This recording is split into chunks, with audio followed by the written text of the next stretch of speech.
I think to wrap up, we will talk about what we've been playing lately. Right. I feel we haven't actually done that in a while because it seems like we've been just busy, or we always film like right before we play something. Right.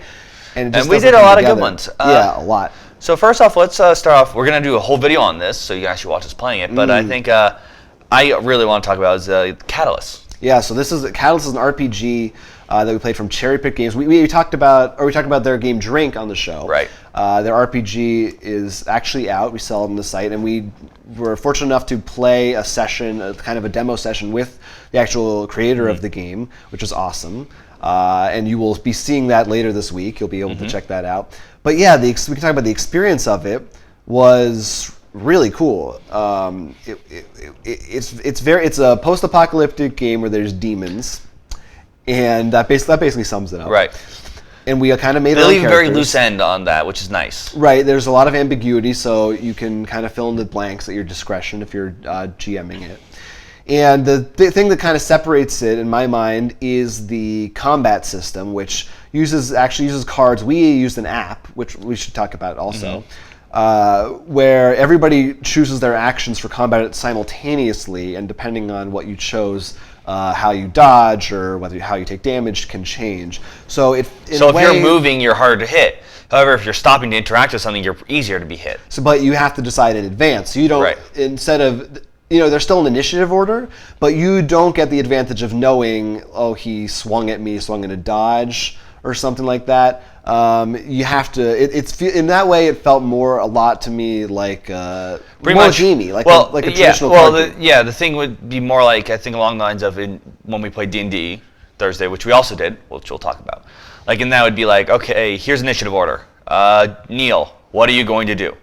It's not like that. You have to put your actions. Yeah. Maybe I'll be like, to me, it thinks more like in a video game, like, okay, I'll defend. Oh, nothing's doing an attack. Well, I just wasted that. It is really kind of like an RPG or like a Pokemon or RPG game where you have like 4 attacks or options, and you select the one you want. And then if they move away before your melee attack, you're like, well. Right. Yeah. Which is I think is great. It made it feel faster. It was fun just to flip. Well, and the other thing I think that was interesting for me was the way it was built with the vein system. The magic of the world is pretty much when the demons arrived, everyone got the powers, which, depending on your GM, you can play along with how that works.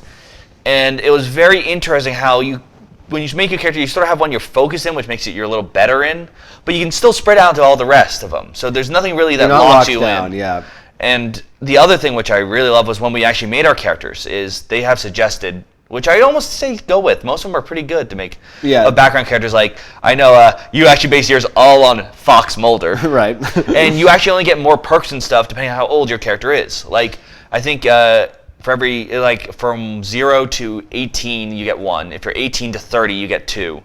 Of 30 plus, you get a third one. Right. Like, there's different background stories. Like the first one is, military brat, class clown, so on and so forth. When the second one might be like doctor or like a lawyer recruit, and then the last one is like I was a private eye. I mean, I couldn't resist when I saw that. I was a conspiracy theorist. Yeah.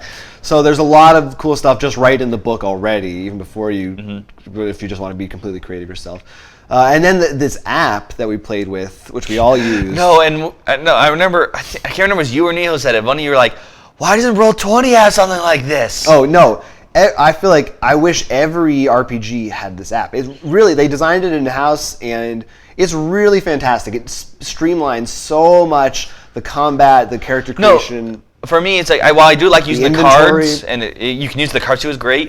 For me, the biggest thing, though, was just the fact that it kept track of the numbers and the stats for me. Because I feel like when we play Dungeons & Dragons, which we'll get to when we talk, it's like... Stay tuned. We just look at the sheet before we start playing, like a good 20 minutes, like, how do I roll this check or this or the... Right. And that part of that is our own experience. Right. But, yeah, for sure, it's awesome. And, it was just a really fun game. The story is cool. We had a lot of fun playing it, and I'm sure that will hopefully translate to the recording of it. So stay tuned to watch, and we'll talk more about it. But as you alluded to, we also played Dungeons & Dragons. For the first time in a while, we're finally getting back to finish our campaign. So we can actually make our new characters. Set. Yep. Yeah. And I don't know, what do you think? Yeah. Well, no, I want to hear your story first, because you probably saw how we moved, but I want to know from the GM how we moved, how we attacked.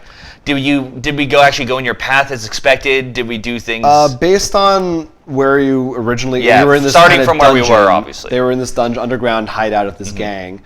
Yeah, you pretty much went and took the path I thought you would. There were... in this, it's interesting, because in this place there's a couple areas with secret doors. And Yeah, it's one we of those realized. things where... It's hard because unless you make a check on that door and you're like, if you're more experienced, maybe you would do that. I don't know. It's hard for me, also inexperienced, to know. Should I be like giving them stronger hints that that's there? Should they even know it's there? You kind of found one because it was a very obvious dead end, and you were like, why is this here? Well, I think it was good. Well, to me, the big thing was when we came on 2 dead ends, and we're like, Right. okay, You had nowhere else to one's go. a secret door. There were a couple places that I think you like didn't check out that maybe had some stuff in it, and there was one thing I won't say, but there was one place that's kind of like, it's almost, I feel like, kind of unfair. Like I feel like you're almost set up not to have an encounter, like based on how you go through the dungeon. Like it would be hard on your first playthrough to know that you had to go a certain way to do something. So as in, we can't encounter it anymore. Right. You triggered something that eliminated that.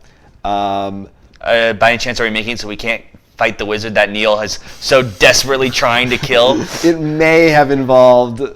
Well, you may have noticed when you got into that room, he wasn't there. So, but for the most part, I thought it went pretty smoothly. I don't know. I always feel like my thing that I'm getting hung up on is I worry that when combat starts, the game feels like it's dragging. And I don't know if there's something that I should be doing to improve that, to speed that process up, or if I'm overthinking it and the combat is fun. I'm gonna be honest. Part of it is not you. It's not the game. It's that the system is lagging a little bit, and we're like, okay. So we're playing online. Yes. So I don't know if there's anything you can do to change that. Like if we're playing on a table, there's dice rolling. There's a lot more, I think, visceral action. There was those skeletons you encountered. The reason that they weren't attacking you is because you guys had those red cloaks on. So you were like disguised. But then our one player, Danny, was like starting to hit him, and I was like, "There's only so much I can do before they probably will have to fight back." I was like, really like, because I didn't want you guys to have to fight. Although, if you did try to kill him, you would have gotten some experience. So it's like a give and take. No, I'd rather not fight them because they're undead things, and yeah, you might not want to. Granted, and our priest doesn't seem to like to use magic. yeah, you got a little issues there. So there was some fun stuff like that, but overall, I thought it was a good session, and I think the next chapter has a lot more.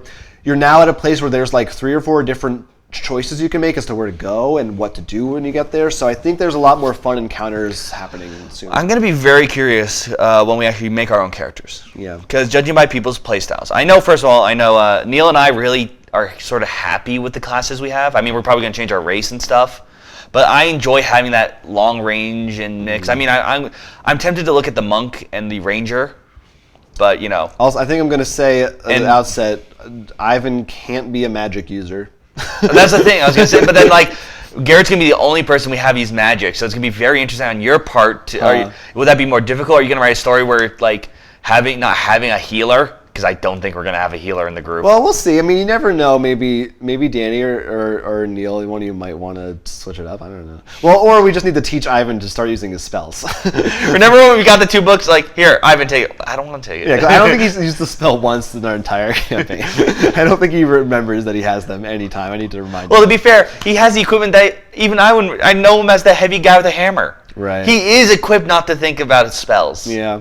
I don't know. Yeah, I mean, I guess I can't say it's bad because it's not like no, you it's guys just have it's more been interesting. failing. Yeah. That's why I said the undead. Which if we have a priest, usually I think, they probably have some spell that does extra undead, but he would just go for the hammer. Just like I don't think of spells. It's one of the reasons why I chose my character. I didn't want it to deal with magic. Right. It is really a whole other layer of stuff you got to know about. Even I am like, when Garrett's using a spell, I'm like, hope he knows what he's doing. Take his word for it. Yeah, I mean, how many times were we playing this hit? I think it did. That's only 2. No, each bullet is 2 damage. Right. So that's that was our fun. RPGs. Yeah, but let's last go to night, another campaign game. Risk Legacy. Now, this is our 4th game. So for us, this is very likely that someone's going to open the pouch of when someone signed their name twice. Meaning they won 2 games for the first Now, time. it was possible that our 4th player would win. However, dice rolls, even more so than usual, but as classic in this game apparently, decide that no matter what, he cannot win. Oh yeah, This was a very. I'd say this was the most back and forth. This was like of all the games we played, this is the one where everyone really felt like the dice were either just unfair or ridiculous in one direction or the other. Yeah. There was no like, they were kind of gaining ground evenly. It was either like you were being crushed or you were obliterated. And it happened in the most amazing way because you started on your continent and you got it. So you started massing up troops. Right. However, they started near you, so they're trying. I'm off in North America doing my own thing. So then, next thing, because you're fighting on 2 fronts, and then next thing you know, I just come in from South America and just ripped Africa from you, and then pretty much in 2 turns, and then I just take over the game. I think it was mostly my mistake that I should have moved into South America and tried to. I thought you were going to do that. That's why I initially moved down there to take the troop and just hold Mexico and because we put stickers there. But the other thing that was really funny was, like, just continue with the dice rolls. There's a moment when I took on, I think it was Neil, and he rolls a 5 and a 4, like really good. Right. I roll 3 6s. Right. It was like, it's great. Great and terrible. Mostly terrible. But what's really exciting now is that we not only opened that pouch, this 2-player winner pouch, but all the cities. Yeah, the second pouch for having founded all the minor cities. So the next game we play, we're going to add new starting rules where we draft events, missions. There's now going to be drafting, so we don't all start with the same places, numbers, units. So really taking things into a much more gamery place. Yes. And I think I think it was like the perfect time because I think all of us were right at our limit of, all right, the randomness is really starting to show. So I think the game was like, oh, come on, guys. Let me show you what I got. Give me another chance. Give me another chance, babe. So I'm pretty excited to find out. When you said that, I just thought of Nightmare, the guy, the gatekeeper calling the one guy, "Hello, babe. You're my main squeeze." Sorry. That's like one of those bomb ones are gonna open it and you're just gonna see a VHS. Yes. You just put it in. The gatekeeper returns. So now I'm looking forward to that game. Although, like I said before, I am concerned with over the next 10 games if that will be enough to sustain our interest or not. We'll see. But next up, after that, was we actually played a little bit of Hanabi Deluxe, to cool us down a little bit. Yeah. This is the first thing to Deluxe. We played plenty of Hanabi, but Deluxe is the first time, and I think... And Deluxe, of course, has the tiles, Right. sort of like dominoes instead of cards. And that was actually really nice, because when dividing, like, these are yellow, you can go, okay, move these around. So I think we both really like that, in that sort of... I think we ended up with 19 points at the end. We had 19 points, which is one shy of the second tier of ratings. Yeah, so it's pretty much we accidentally discarded the white one really early on and ended it before. Yeah, we made a couple mess ups, but I still felt like we did okay. I actually liked it. It looked a little more impressive with tiles than it did with cards. Maybe because they don't overlap, so like you see the whole thing. But I actually really liked playing with the tiles. I thought it made it much easier to keep track of your own stuff, as well as easier to keep track of what other people know because of the way they group them. And how they slid them. Yeah, and my hand usually gets all sweaty and tired, and I'm like, oh, which thing did I have? It was just less effort on my part, which you could eat a sandwich. I had to say that to be fair. For you pretty much realized you had 2 5s for most of the game. Oh, yeah. So you're just like, half my hand is just not... Yeah. But yeah, I liked it a lot, and I definitely I wouldn't mind at all doing it again with the tiles. I think it was fun. And then finally, we got a Posthuman. Yeah. Which it was a Kickstarter I backed. It's actually right behind me on the shelf. And it was really interesting because it was definitely, we feel, is really unique in some of the ways, mechanics, which we all really liked.